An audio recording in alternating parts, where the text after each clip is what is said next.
Just don't get it on now. Get it on. Don't get it on now. Get it on.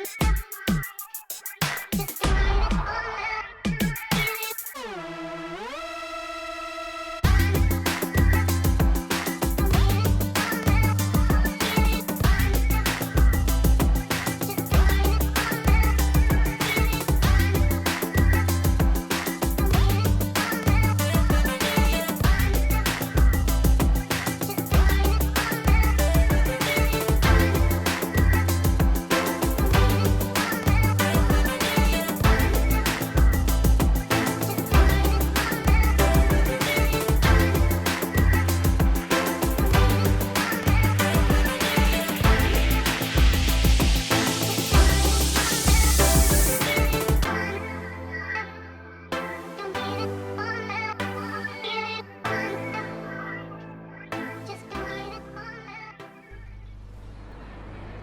Oh, Will here, and here we are in some daily races, and we're going to begin with race B. And yeah, so far I've done a couple of races. You know, I've done race B a couple of times, race C a couple of times, and it was a bit of chaos, I will grant you. Not like loads of chaos, but a bit of chaos. Probably more in race C, which will be featured, which we'll come to later on. But there's a bit of chaos. Well, the first race for race C was chaotic. Second one, which is in this video, not as chaotic, but still some dodginess going on. But we are going to begin with race B. Now, obviously, I'm doing my normal formula, start at the back, see where I come. You know, all in all, for a bit of fun.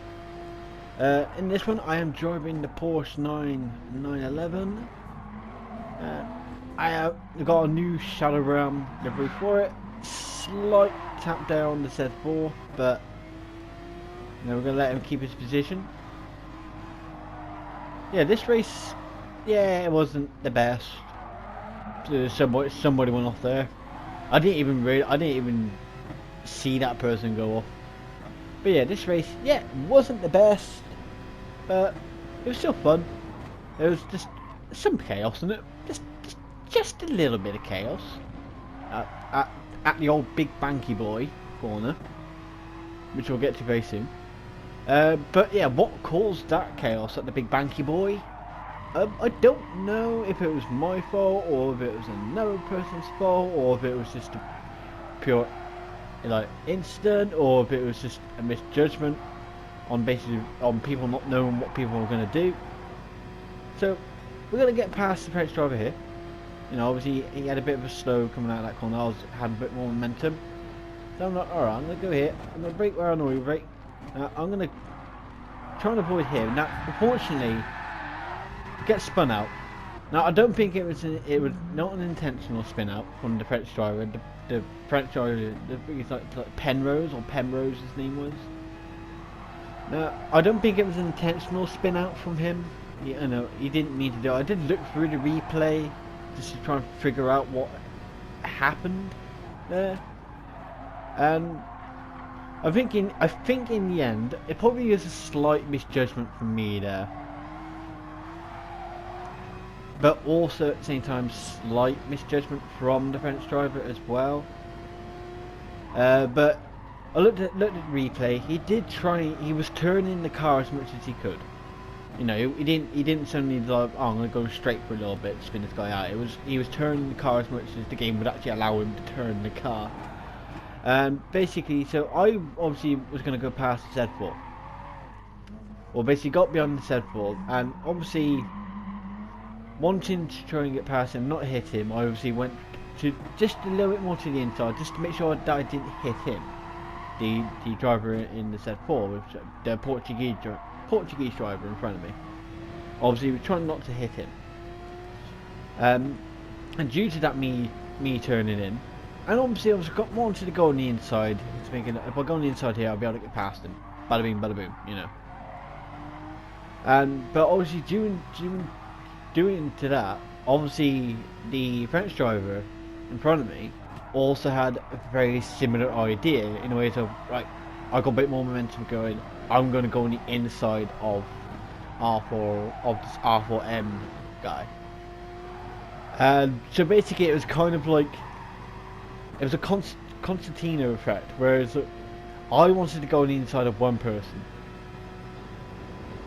and the French driver wanted to go on the inside of me. But we both weren't aware of what each other's plan was, basically. So then in the end, it sort of like ended up basically causing a bit of chaos. So it was probably a misjudgment from me there a little bit, as well. As well as, you know, it's just a misjudgment probably from both of us, slight misjudgment, and it caused me to spin out. Now, you know, I'm not holding any ill will against the French driver or anything like that. It was just a fortunate case of misjudgment. Yeah, probably more misjudgment on my part, possibly, but at the time, it was a call I made at the time, and unfortunately, it just didn't end well. Unfortunately. But, you know, these things happen. They happen in races. And sometimes they actually work out well in the ways of people's plans, and sometimes they don't work out so well. So, you know, live and learn, basically, at the end of this. So, going back to current situation, we managed to find ourselves in 10th. I think it's thanks to a couple of people having penalties, and a couple of people like going wide and going off. I managed to climb myself up to 10th. And now I'm going to obviously try and reel in this Spanish driver. Having a bit of a squirmy moment there. I think it's this lap. I think it's this lap. I cut Big Banky Boy quite a bit. I'm pretty sure it's this lap. We'll find out. So yeah, massive cut on Big Banky Boy there. Now, I don't know what the track limits for a Big Banky Boy is, but how I managed to cut that much on Big Banky Boy and not get a penalty for it, I'm surprised. I'm surprised I did not get a penalty there, like a half-second penalty for like ignoring track limits. So, almost seems like that on this one, at least with some of the corners, at least anyway, you can really abuse the track limits.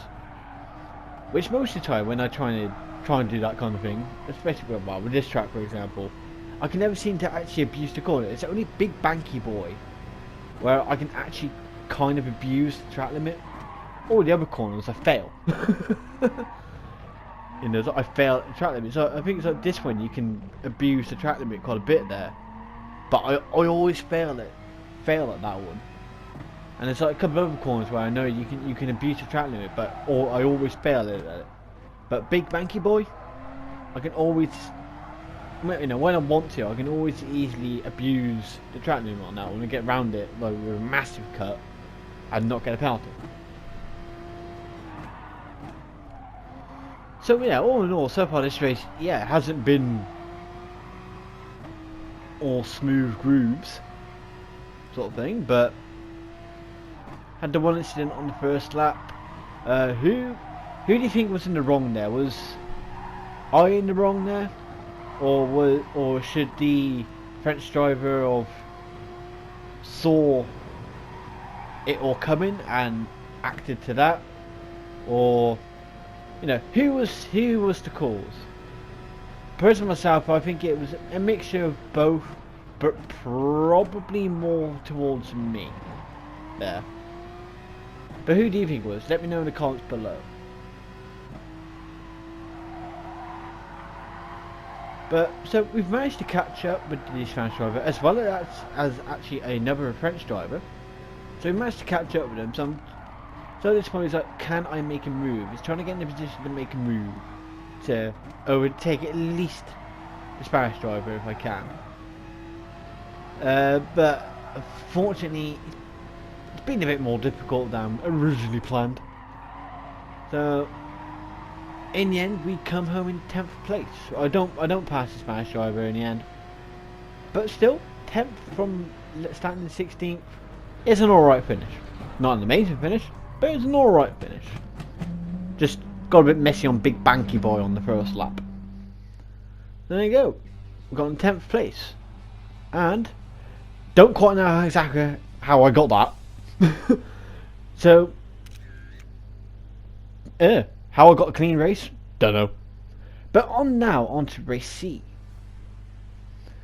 There we are, race C at Nordschleife in the Porsche 911 Carrera RS. Yeah, it stayed on this for a bit. I was thinking, oh god, I'm gonna get kicked, because I'm gonna lose connection. But no, it eventually loaded up. And you can see I was starting 11th, so I'm not starting right at the back. I'm starting in 11th, but you see a lot of people didn't actually put a qualifying time in for this one. And yeah, now car numbers. Anyway, so the door number still confuses all hell about them.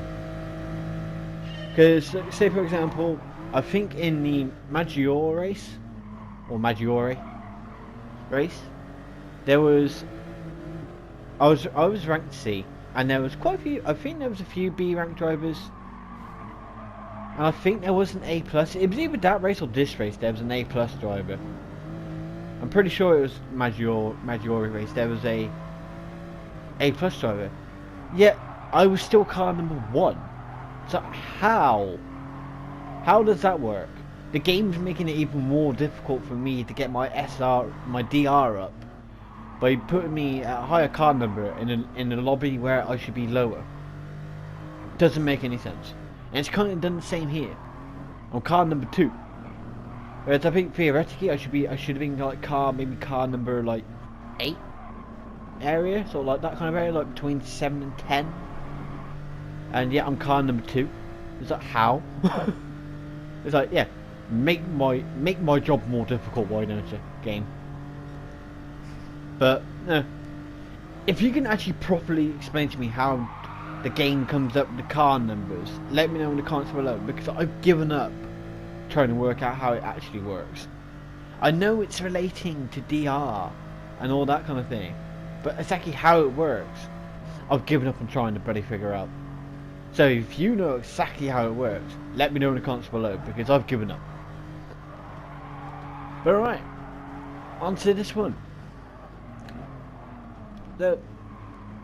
This one was a bit funky in a couple of places, I've all granted.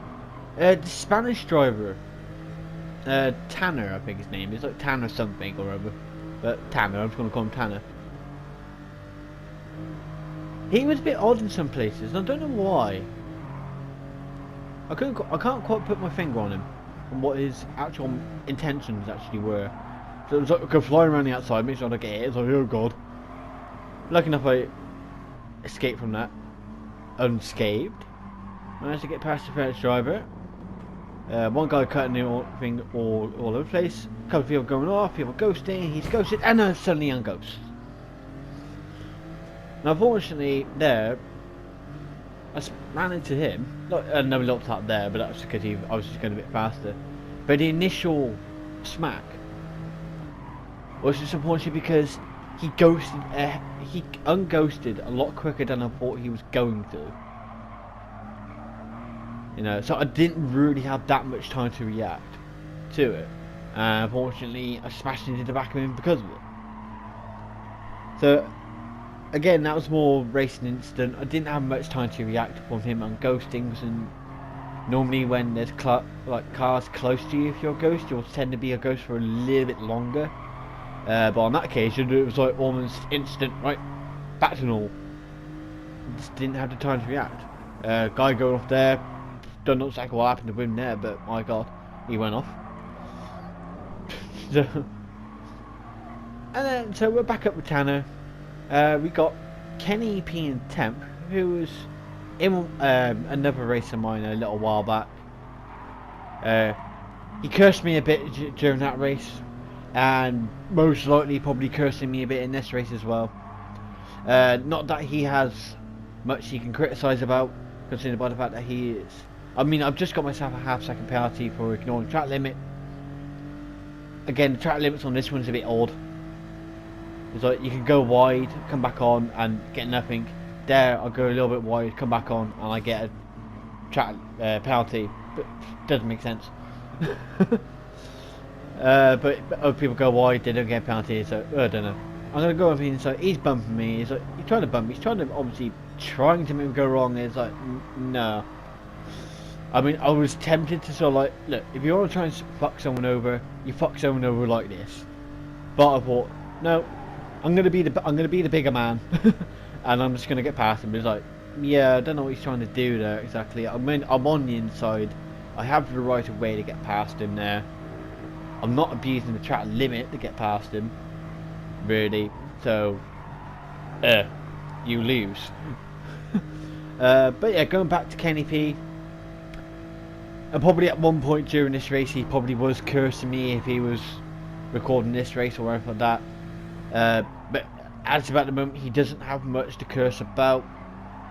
By the fact that he has a 5-second penalty. So whether he got that because he was driving a bit dirty like, or if it was just by other people, I don't know. But but it's going to come to the point where this is where I'm not too sure about what I was saying earlier about Tanner, the fact that I couldn't quite put my finger on him. It was like there were points where he was driving actually quite well, and then there was other points when he was going, I don't know, almost like intentionally trying to hold people up or something, or he was unconfident about a corner and stuff like that. It's very hard to put my finger on. Someone like here, he's doing alright. I got Kenny not far behind. Now, normally Kenny is actually quite a fast driver. That's the thing. Kenny is normally quite a fast driver. So that's, so there. I was probably going a bit slower there, but I was just thinking like, I gotta be careful not to go off, and also Tanner was struggling a little bit here and there, so it's kind of like want to be wary of him to make sure I don't smash into him. So it's kind of a bit like, and this track isn't always the easiest to overtake on as well. So I'm like trying to pick my moment to overtake Tanner.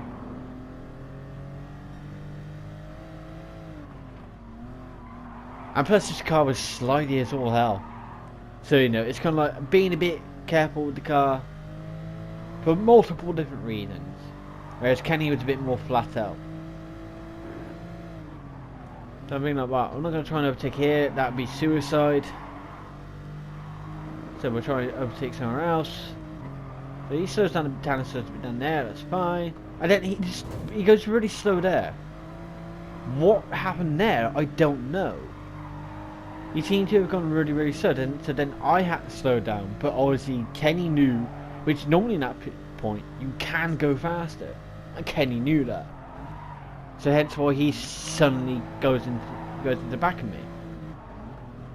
But again, this is why I couldn't quite put my finger on Tanner, because his driving was in some places a bit unpredictable. So I had to be wary of Tanner, and why he slowed down there, I don't know. I don't know if it was because of the Spanish driver behind me at the moment. I don't know if that was the reason. But I'm not 100% sure. But we're going to serve him penalty. There you go, penalty. Right, go for Kenny. Right, Bosch. Tanner and I can't remember the name of the other Spanish driver. I'm just going to call him Pablo. I know it's something like it's a Pablo or something like that. You'll see it better in the video because obviously at the moment I can't see it too well because on my recording screen it's very, very small and I can't really see it. I was going to call him Pab. Obviously they were overtaken. Now I know in general realistics, I was actually faster than these drivers. I'm pretty sure I was faster than these drivers. So I'm now behind slightly. They weren't. I don't think they were like incredibly much slower. Just like a little bit slower. His name is Pablos. So I'm going to call him Pab. So I mean, like, I think Pab was a slightly slower driver, as well as Tanner was actually a slightly slower driver. but now I'm stuck behind them, so now I've got to try and get past them on a track where it can be difficult to take over people. And most of the time when I was actually catching up with these people, it was in places where it was not the best place to overtake them, kind of thing. So it was like hard to judge. This was a hard race. I will have to say it was a hard race, not because the car was hard to drive. It was just a bit of a hard race into the ways of like picking your times to overtake. Considering that, knowing the behaviour of some of the drivers, knowing the behaviour of the car, it wasn't always the easiest to pick your times to overtake. So, not a major load I could do there, but you know, had to think about it on the fly. So, my goal at the moment is to try and get past Pab and Tanner, because I believe I was I was a faster driver than them. It was just picking the right times to overtake them. So that's my first goal. Get past the two Spaniards. And I don't know why, but at this point I had a funny feeling that they were going to go wrong here. Don't know why I thought that, but my intuition was correct. They both went wrong. That's why I broke a little bit earlier than Pab, because I don't know why. Somebody just told me that they were both going to go wrong there, and my gut instinct was right. They both went wrong, so I was able to take advantage of the situation and get up into 6th. So now we got to see if we catch up with 5th, because I do start reeling in 5th place. I do actually start reeling him in, or her. I don't know if it's a boy or a girl racing, but I do start reeling them in. Not like incredibly fast, but over time. So you just bring that gap down, just little by little by little by little. But I did struggle with this car a little bit. I think, you know, because it's not there. For me, the turning on the car was a bit odd, I think. I mean, I don't know. I don't know if it was just because I was just going into corners too quickly or something, but sometimes the turning circle of the car was a bit weird. But again, I don't know if that's just because I was just pushing the car just a little bit too much to try and catch up with 5th.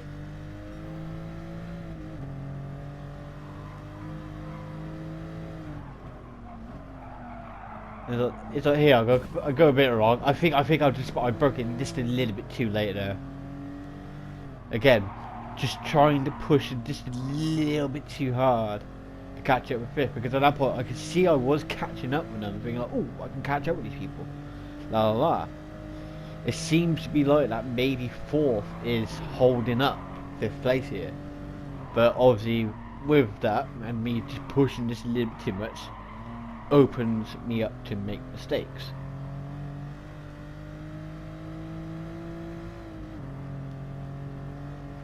So we're gonna carry on pushing.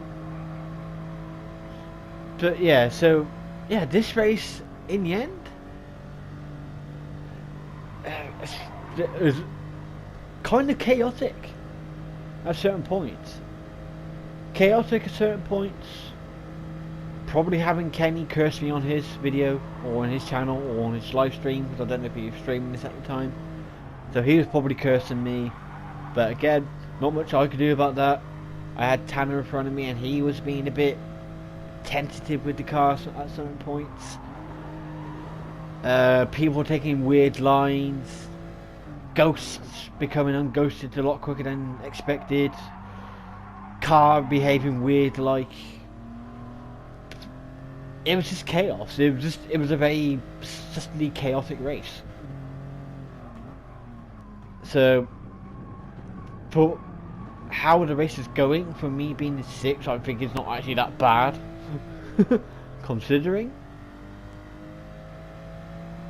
I suppose the only advantage I got over this really is that I do drive on this track quite a lot. Even when I'm just having a bit of fun in like lobbies and just doing like a free run.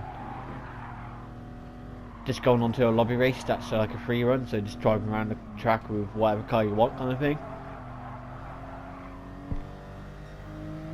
I do go on this track quite a lot, so I got that advantage a bit.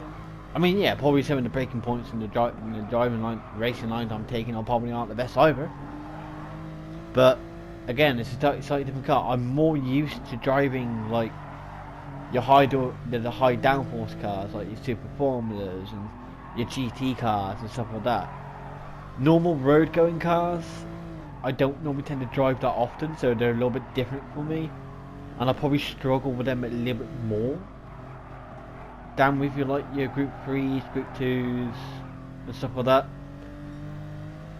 I do struggle with them, the normal road going cars a little bit more. But oh no, I don't think I've been doing too badly. Not the best, granted, but not too badly. As you can see, we have managed to bring down that gap with French driver and the Belgian. So I'm going to carry on. At this point I'm thinking like 4th, potentially 5th, achievable. So alright, so I don't know, we'll just see if we can get past 5th. I think he's had his lights going on for some time, I think. Or he has them going, they're not going and going again, and I don't know. Now, for some reason, he goes very slow. Okay, he's been held up by the Belgian there, pretty obvious, to be honest. But he's really, really slow, so I'm able to get past him. So obviously, he got held up by the Belgian there. That's goddamn obvious. You could see that the Belgian was going a lot slower than you probably can there. But this is where the French driver doesn't make any sense. So he did what was obviously he's behind me, he's obviously able to get my slipstream, so he can use that to advantage to overtake. But he doesn't. He has ample. See, look, suddenly there's a massive boost, and then he falls back. I can't quite put my finger on what exactly he was doing there. I mean, what, did he want me to beat him? Was he waiting for me to bugger up? I don't know what he was doing there. I can't really put my finger on it. Maybe put in the comments below if you know what exactly he was doing, because I have no idea. But due to him not taking the opportunity, I managed to stay in 5th and come home in 5th. So all in all, not actually that bad, considering how the race went. But that's it for this video. So please remember to like and subscribe and share this video with some of your friends. And remember to check out my other Gran Turismo videos, as well as my top 5 liveries. You know, give them a little gander. So until next time, I will see you all at the finish line.